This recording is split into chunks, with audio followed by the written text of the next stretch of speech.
टिक volume, जो वास्तविक volume से अलग है, किसी विशेष शेयर में एक निश्चित समय के दौरान होने वाले मूल्य परिवर्तन या टिक्स की संख्या को मापता है।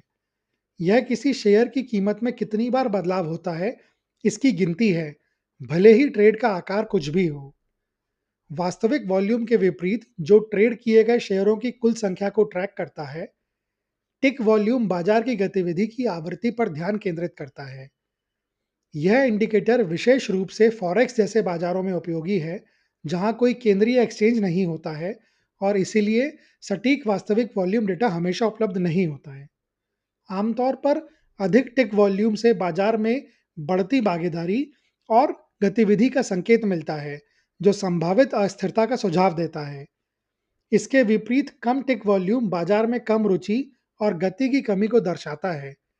ट्रेडर रुझानों की पुष्टि करने या संभावित उलटफेर की पहचान करने के लिए टिक वॉल्यूम का उपयोग करते हैं।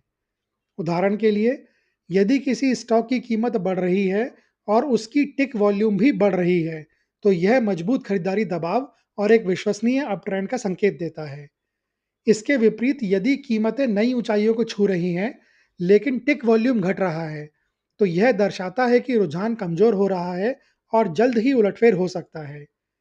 किसी मूल्य ब्रेकआउट के दौरान टिक वॉल्यूम में अचानक वृद्धि इस बात की पुष्टि कर सकती है कि यह हलचल वास्तविक है और इसे महत्वपूर्ण बाजार विश्वास का समर्थन प्राप्त है।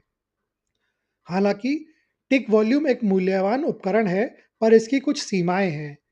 यह व्यक्तिगत ट्रेडों के आकार को नहीं दर्शाता है, इसीलिए कुछ बड़े संस्थागत ट्रेडों को यह सही ढंग से नहीं दिखा सकता।